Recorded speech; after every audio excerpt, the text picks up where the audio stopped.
All right. Well, thank you for being here tonight. My name is Morrigan, and if you don't know me, I work for Red Rock Audubon doing education and outreach for our chapter.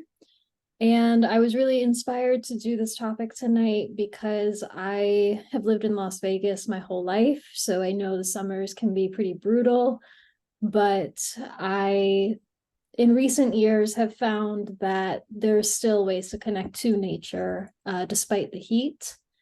And I also want to share these tools with other people because, again, it's a really challenging time of year. And these are some of the tools that have helped me. But I am not a licensed medical professional or therapist or anything like that. So when I talk about these things, I'm just talking from my own experience and I'm not giving out any medical advice. So my intentions for this presentation are that first I'm going to go over some definitions because we're going to be talking about some really broad terms when it comes to nature and mental health. And then I also am going to talk about the effect that being in nature has on our mental health. And then I'll go into how the high temperatures in the summer can have an impact on our mental health. And then lastly, go over some ideas to connect to nature despite the hot summers. But first, I did want to highlight Red Rock Audubon's vision and mission statement.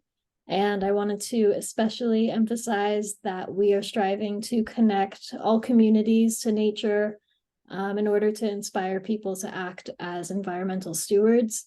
So talking about these topics like mental health is really important because we all have a very unique connection to nature and we're not separate from nature. So it affects us mentally and emotionally. And sometimes that can inspire people to actually take care of nature as well. So when we talk about nature, if we look at just the most basic dictionary definition, nature would be the physical world around us. So that's all the living things like our plants and animals, all the microorganisms and fungi, as well as the non-living things like maybe the mountains or the water, the sky. So all of these elements make up nature. But when we think of nature, a really common image that comes to mind might be a wilderness space or some place that doesn't have a lot of humans. And although, of course, that is nature and a really integral part of nature, nature doesn't just have to be those places that are far away or that don't have a lot of people in them to be nature. So even in our most urban environments, we are still in nature, whether that's a really common urban bird like this mourning dove or the little weeds growing out of the concrete, that is still part of nature. And humans too are part of nature. So there's no such thing as nature that has been untouched by humans because we've been part of it and affecting it ever since we evolved. So some people, including myself as a child, wondered whether or not Las Vegas even has nature or if nature is somewhere else that you have to drive to experience. Well, I'm very happy to say that Las Vegas does have nature. Sometimes you have to learn how to see it because of our urban environment and because we're in a desert. But once you do that, once you learn how to see the nature, you will find a bountiful amount of living things to study. And so this is just a screen from iNaturalist, which is a community science program. And each dot on the screen here represents either a plant or an animal or even a fungus that someone has uploaded onto the database. So this is a square of Clark County, and you can see just how many little dots there are. And that's not even scratching the surface. That's just what people have uploaded. So there is a lot of life around us at all times of year. And then this is a map of where Red Rock Audubon hosts our birding events. So you can see we go all around town, and I wanted to highlight that about 99% of these spots are places with surface water, because where there's water, there's likely to be birds, as well as other wildlife. And so that's where we go. And so even in a really urban area, a little bit of water, especially in the summer when it's so hot out, can really just act as a magnet for a lot of other living things. So mental health is another really broad word cloud, and it has different connotations to different people. Fortunately, we live in a time where people are talking about mental health more. And so if you take, again, a pretty basic definition to start with. So according to the American Psychological Association, mental health is a state of mind that consists of your emotional well-being, your behavior, your relationships to other people, and more, and to what degree you are resilient and things like that. So just like our physical health isn't just one thing, it's not just exercise or sleeping well, mental health also has these different components that make up the conversation about mental health. So when I talk about it in this presentation, I'm thinking of this spectrum of emotions, which of course we experience different emotions throughout our day, sometimes even at once, whether that's uncomfortable or comfortable.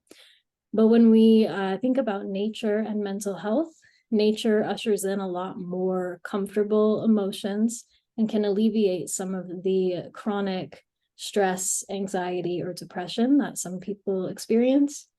I know I myself have felt like depression alleviated by being in nature, because it brings in more feelings of curiosity. If I'm watching a bird and wondering maybe what it's doing, it brings in creativity, brings in awe, which dissolves your feeling of yourself and kind of launches you into the landscape. And so again, talking about nature and mental health, a lot of the studies that I'll go over later are looking at these chronic conditions like chronic stress or anxiety or depression, and seeing how nature can help people and give people tools to manage those conditions. And so attention is another term I wanted to go over, because when we're in nature, it's one thing to just be in nature, maybe on your way to and from work, and just get out of your car and go into a building. But it's a whole nother thing to actually go outside and try to notice things in nature. So when we think of attention and mindful attention to nature, I want you to imagine your attention as like a flashlight. And with practicing mindfulness, you are essentially just being aware of where your attention is going and where you're shining that flashlight. And you're just accepting that. You're not judging it or trying to, force your flashlight of attention to another place. And so it helps you to see, where is that attention going? Am I really present in looking at this phainopepla, or am I maybe ruminating on a conversation or stressing about the future? So becoming more aware of where that attention is going, especially when we're out in nature practicing that, can be a really powerful tool. And so I lead mindful birding events for Red Rock Audubon. And I lead these events because I believe they're really powerful tools in becoming present and connected to nature. And at these mindful birding events, our intent is not to list all the bird species we see, but instead it's just to observe and really be present and connected to what shows up in the moment. And so at these events, I have people practice 2 forms of mindfulness, which are associated with 2 forms of meditation. So on the left-hand side here, there's focused attention, mindfulness, or meditation.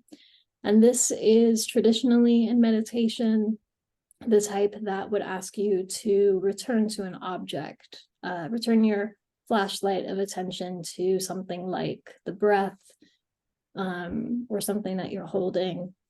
And so at mindful birding events, we practice this by maybe taking a really deep look at a bird that might be still in front of us, or looking at the water or the trees. So I might ask participants to notice new things about the bird, like if we're looking at this house finch, maybe notice the shape of its bill, the different hues of red in its feathers, or the texture of the branch beneath its feet. And then in contrast, or maybe not in contrast, but to complement focused attention mindfulness, there's open monitoring, which this form of meditation or mindfulness is being more aware of just where your flashlight of attention is going. So you're not trying to shine it on anything in particular, but you're just aware of all your thoughts and feelings and sensations as they come and go, as a way to stay present. And so one analogy that I've heard before is that it's like watching your thoughts and feelings, sensations as water in a river. But then the more you practice, you realize that you're not just watching them as a third party, but you actually are the water that is moving. So in a mindful birding event, this might look like just taking a snapshot of the scene in front of us and the nature in front of us. So maybe this house finch only flies into a tree for just a moment, and it eats some seeds and then it flies away. But we're still left with a lot of things to observe and to look at, like the shapes of the leaves or the color of the sky. So these are just 2 ways to really be present in nature. And again, they come with that non-judgment. So if you're struggling to be present, that's okay. It's really natural for your thoughts to wander. It's very human for your thoughts to drift around. But with more practice, it's a little bit easier to stay present. So in nature, it's also easier to stay present because there's less things competing for our attention. So in the city, there's all these different sensory stimuli, and there are 8 billion people on Earth now, and most of them live in cities. So when we live in an urban area, our attention is constantly being divided, whether that's just from other people in our space, to just hearing traffic driving around our house, or being inside more and having these screens on our phones and our laptops that are splitting our attention, and all these notifications that come up. So it's really natural for us to be in a state of divided attention, especially when we live in the city. And so again, these sounds in the city are very artificial, and it can cause a lot of overstimulation of our nervous systems, because there's a lot of sounds that we hear that we might be worried about, like you might be worried that someone's coming too close to your house, or you might be stressed about a phone call or a text that you're expecting to get. But in contrast, when we're in nature, these sounds are a lot more neutral. So that sounds like the wind, the water, the bird song, and they can bring in more of those positive, comfortable emotions like creativity or calmness, or even spark our curiosity.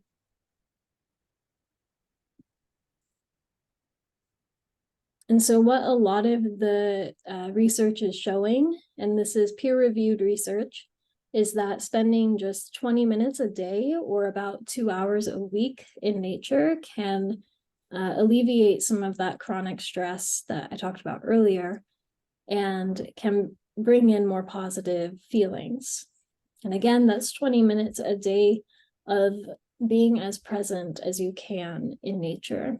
So going outside and trying to notice new things, or asking yourself questions about what you're observing. Another really beneficial thing is to get that sun exposure within 30 minutes of waking up. So that's, going outside as soon as you can. The light from the sun just triggers our body to produce different chemicals that wake us up. And it can be really invigorating if practiced. And then, of course, birds have a huge impact on our mental health. And I don't think I really have to make the case too strong for this audience because we're already birders, most of us. And we know firsthand why we go birding is because it alleviates that stress, because it brings us into a community. It's fun to do. But I really recommend checking out this or this page of resources on the Mindful Birding Network. So this is a nonprofit organization that was started by a woman named Holly Merker, and she wrote a book called Ornithotherapy, which dives into the mental health benefits of being around birds, and also gives prompts about how to observe birds in a really present and mindful way. And so birdsong can do things like improve our stress levels, reduce our anxiety, and just overall is really calming to listen to. So a lot of the studies about nature and mental health, though, are done in places with a lot of green space. So a lot of forests, a lot of gardens, and places with a lot of water. So I started wondering if those same benefits can be found in the desert, because I know from personal experience that I feel better when I'm out in the desert, but I didn't always know that. It was something I had to learn, and I had to learn how to pay attention and find beauty in the desert, because growing up here, again, I didn't think that there was a lot of nature. So the textures of our desert landscape are very unique and often require people to be actively attentive of the beauty or the peace that can be found here. So I found one study conducted out of Texas in the Chihuahuan Desert, and the researchers there asked participants who were struggling with depression to go out into different spaces. So they divided this as green space, which was gardens and people's yards, and then brown space, which was out in the desert with minimal vegetation. And then lastly, there was gray space, which was in the city with sidewalks and concrete and tall buildings. And then they asked people to fill out a questionnaire about how they were feeling at the end of it. And what they found was that people in both green spaces and brown spaces reported more positive feelings compared to the participants that only went into gray space. So that indicates that being in the desert also can bring in those feelings of peace and creativity that might make those symptoms of depression lessen a little bit, depending on the person. And so, again, it's something that maybe we already know that to some degree because we live in the desert and we experience nature in the desert. But to see other researchers looking at that is really interesting. And so one reason why the desert might have this effect on us as well is because we have a lot of fractal patterns in our landscape compared to places that have a lot of trees. So these are patterns that are very repetitive, very soothing to look at. So you would see these in our mountains, in our rocks, in our sand. And it's kind of similar to that feeling people get maybe when they're looking at ocean waves or looking at fire, and how it's very repetitive, really soothing. And humans, we love patterns. Our brains are very soothed by them. So the desert definitely has its own unique effect. So our plants also emit aerosols that can improve our well-being.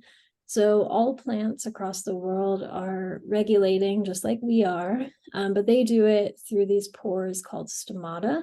And from the stomata, they emit chemical compounds called phytoncides. And so these phytoncides are for a few different reasons, like it might ward off certain predators of a plant, or especially in the case of desert plants, it helps them retain water. And a lot of research on plants and phytoncides having an impact on human health has been done out of Japan in their cypress forests. And you might have heard of forest bathing, which is a practice of being mindful in nature and breathing in these chemical compounds that the plants are emitting. And so that started in Japan, but other researchers are trying to find if the chemicals that have known health benefits from the plants in Japan, if they're found in other plants around the world. So I found something that looked at desert plants in the Mojave Desert and the Sonoran Desert, and found that they do have some of these organic compounds that have health benefits. So this is just the table I made, pulling out the ones from that research paper. Creosote is a really big one. It has over 35 different organic compounds that it emits, especially after it rains, which is interesting because I think anyone tuning in from Las Vegas knows that really unique smell of creosote in the desert after it rains. And a lot of people really love that smell. And it actually does have an impact on our well-being. So it has some of these health benefits like antidepressant qualities, antioxidants, anti-inflammatory qualities, and more. And other plants that contain these are brittlebush, saltbush, honey mesquite, and I'm sure a lot more do. It's just a matter of whether or not they've been studied yet. And I am not going to claim that these plants alone are going to cure any conditions, but it does show us that we are animals, we are physical beings in this world, so we are seeing our bodies react to different chemicals that we are breathing in, whether or not we even know it. And then, of course, this time of year is, for most people, the hardest time of year to connect to nature.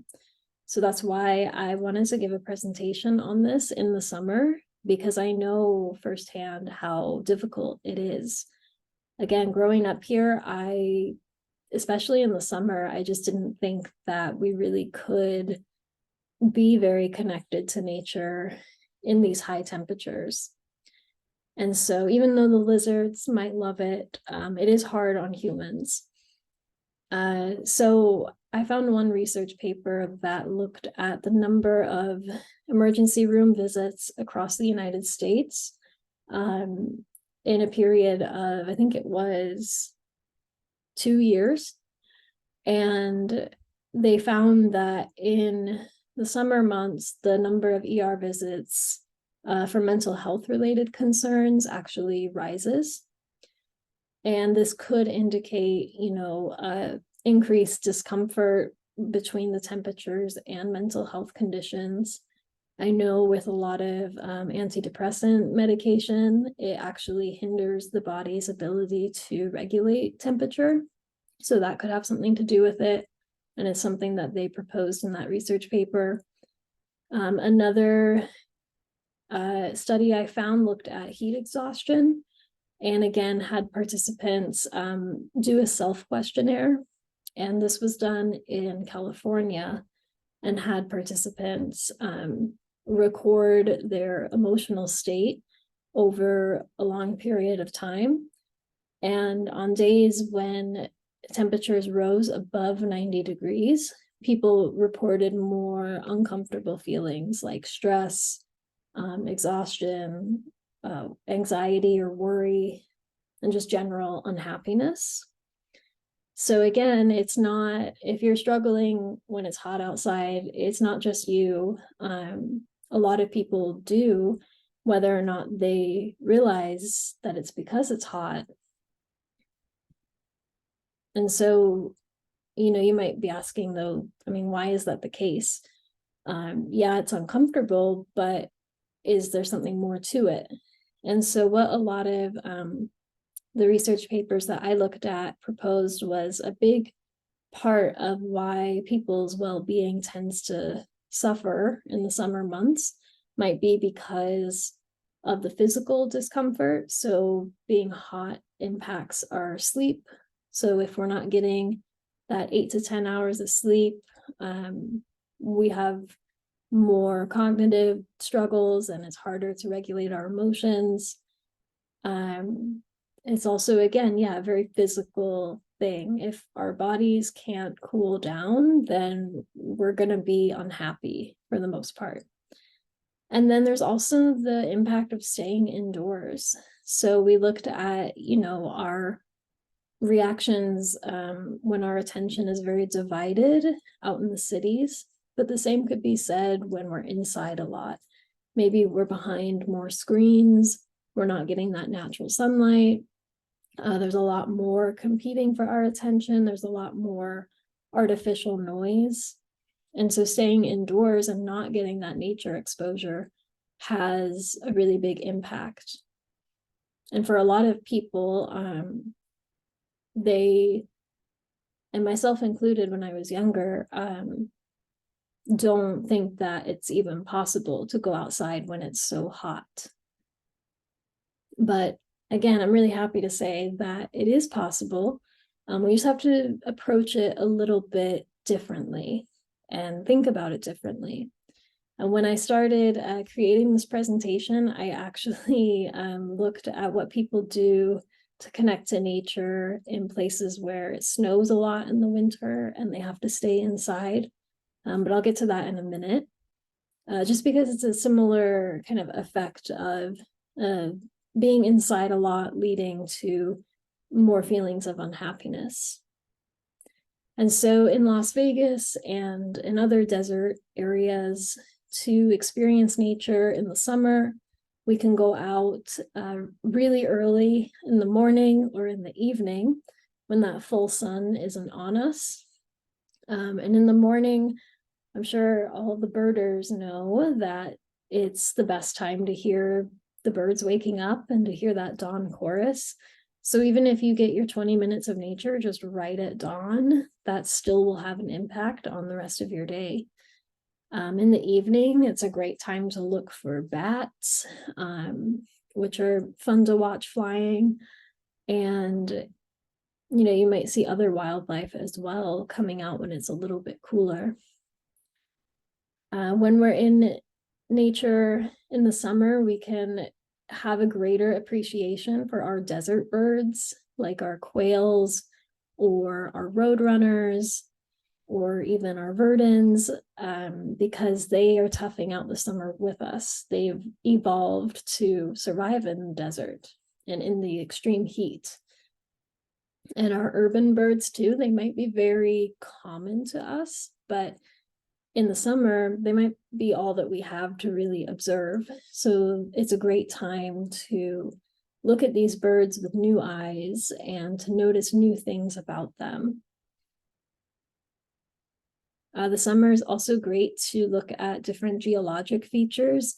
You don't have to go very far in Las Vegas to find a mountain to look at, and to really maybe study the shapes and the patterns in the mountain, or to watch how the shadows and the light moves across the mountain.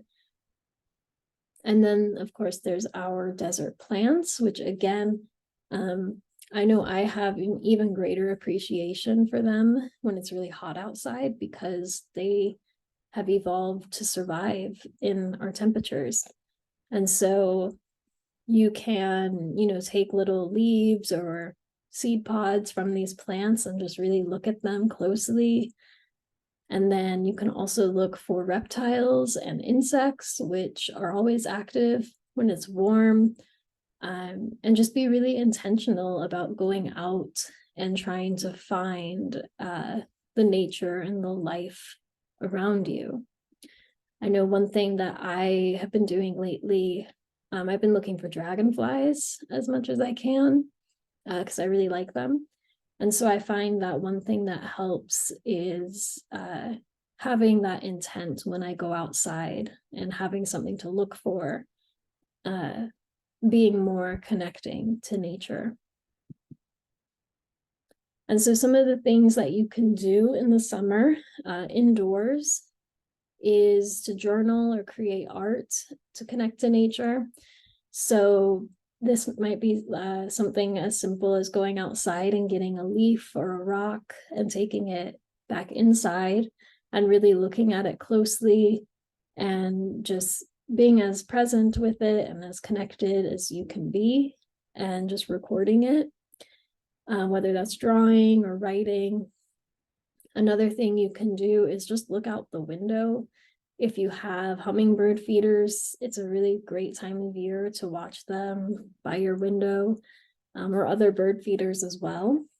You can also just look at the plants and the different lighting through your window, because even if you're inside staying cool, animals don't have that luxury, so they're still going to be outside. There's always things to observe. And if you are brave enough to go outside, you can find a nice sit spot in the shade.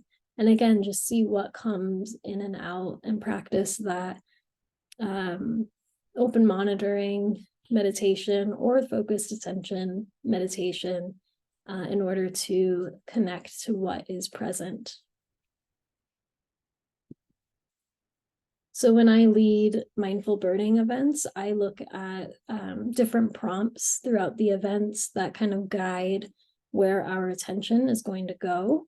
So I might ask people to notice as many shades of a certain color as they can, or to look at different shapes, or to ask if this was the last time you saw this bird or this plant, what would you want to remember? And I think that's a really powerful prompt at all times of year, but in the summer, there might be this tendency to feel really restless for, fall migration to happen, or for the temperatures to get cooler so we can go on longer hikes. But we still have, in the present moment, a lot of life around us, and you never know when your last time to look at something might be. And so this is a really good prompt to keep in mind, especially if you're looking at something that might be really common to you, like a grackle or a tree that you see every day. And then kind of going off of that, you can also ask yourself to try and notice something new about it. This is, again, a really powerful way to stay present. And despite maybe the discomfort and the heat, this can invite you to open your awareness. And so I'm also curious to hear from you all what the desert summer means to you, because this is something that I've been returning to a lot this season. Is I'm asking myself, what it means to me and what lessons I can take away from the landscape and from the animals and the plants that are here year round. And so to me, it's a really good time of year to remember to rest and to be still and not try and rush through things. Because again, we have to respect our bodies and the discomfort that we might feel, and be patient with ourselves, and to just appreciate what is around us, even if it's not as exciting as maybe the springtime or the fall. And then, of course, the resilience of the desert organisms is really inspiring to me, because it reminds me of that emotional resilience and that mental health component of connecting to nature and being present and finding ways to stay connected even when it might be challenging. So in general, these are just some advice or tips that you can give to other people as well. So you can still try and get outside for 2 hours a week or 20 minutes a day. But in the summer, this might be after dark or really early in the morning. You can also bring nature indoors through journaling or art. You can look at nature through a window and practice those mindfulness exercises from the comfort of your AC if you have it. And while you're doing that, you can still turn your notifications or your phone off, because even if we're practicing mindfulness in nature, but we're inside, we don't want our attention to be divided or distracted. So I still recommend doing that, even if you're not outside. You can still try and get that sunlight within 30 minutes of waking up. So that might be, again, really early in the morning. And then I think the most important thing in the summer is to just be very intentional. So intentionally notice bird song, insects and plants and other parts of nature as you go about your day. Because even though things are moving more slowly, they're still there. And if you follow Red Rock Audubon on Instagram, we actually have every week different prompts that you can think about for every day. And so this is a great way, if you don't know where to begin, to just look at those prompts and think about those things as you go about your day. So these are some of my resources. And then I think we definitely have time. If you want to share how you connect to nature in Las Vegas in the summertime.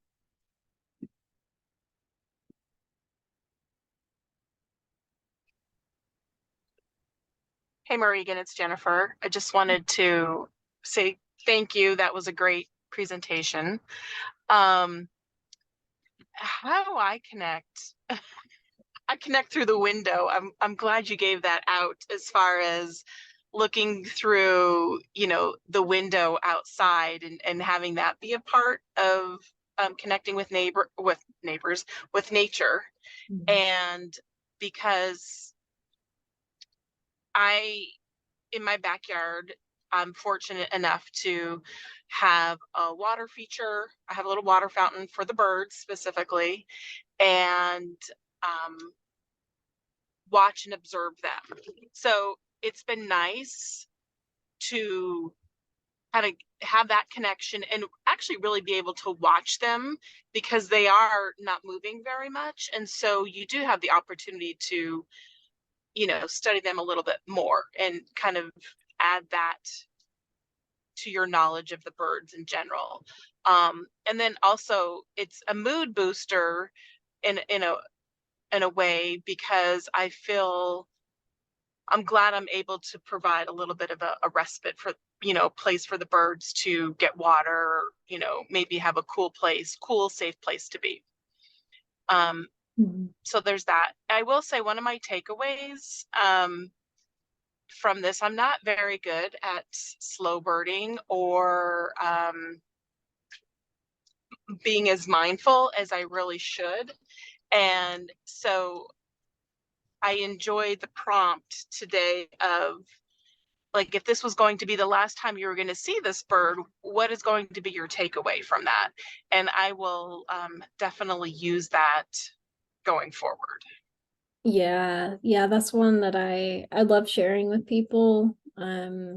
I think I found that at my events I get really interesting observations when I ask people that. And sometimes Mm-hmm. it also like connects to people's memories, like what they would want to remember about a bird, like from their childhood as well. Because even if we see a bird every day, it's hard to like conjure up exactly what that might look like or feel like to be around. So yeah, Exactly. yeah. Thank you for sharing. And I'm sure the birds love the water feature as well.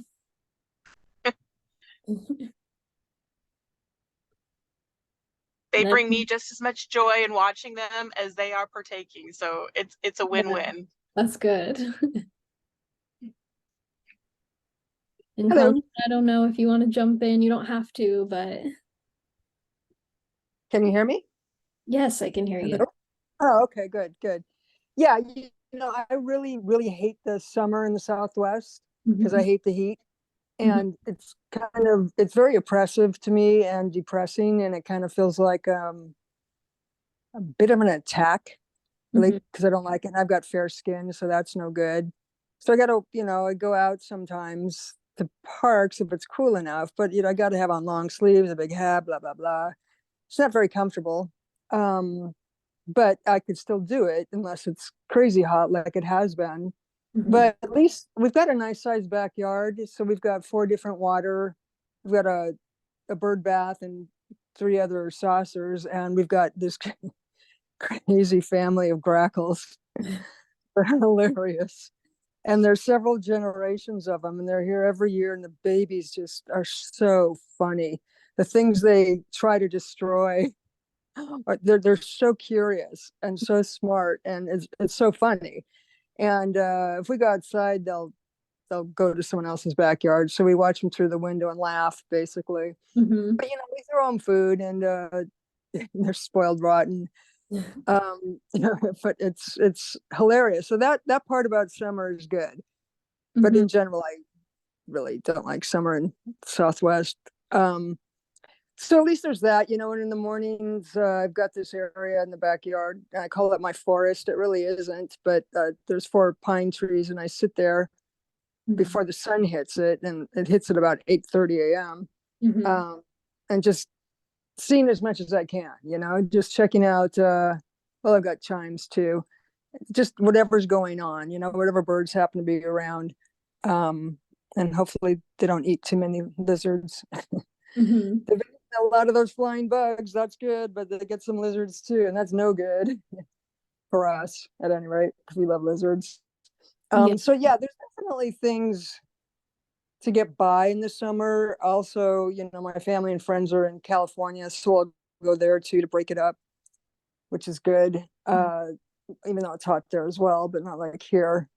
Uh, yeah, I don't like feeling like a prisoner.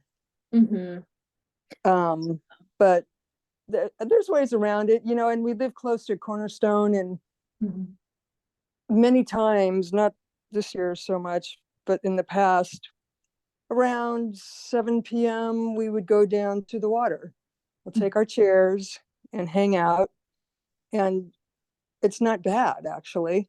mhm, If you get there late enough and you're not in the sun and you're near the water. mhm. Um, so that helps as well.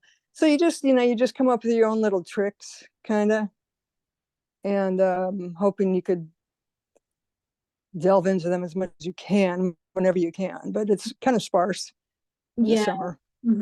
Yeah, having that like toolbox is so important. And I think sharing too what you do with other people is good because like you said, it can be very entrapping Yeah, sometimes.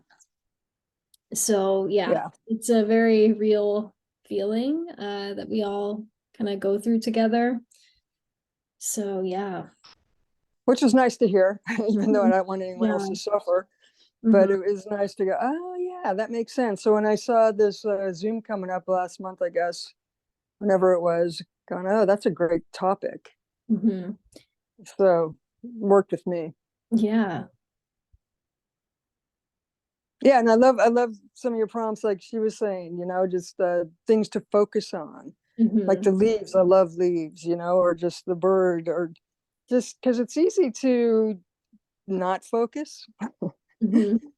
and so, or just jump from one thing to another. And so I go, oh yeah, I could bring a leaf in and Mhm. draw it maybe, or just, Yeah. smell it.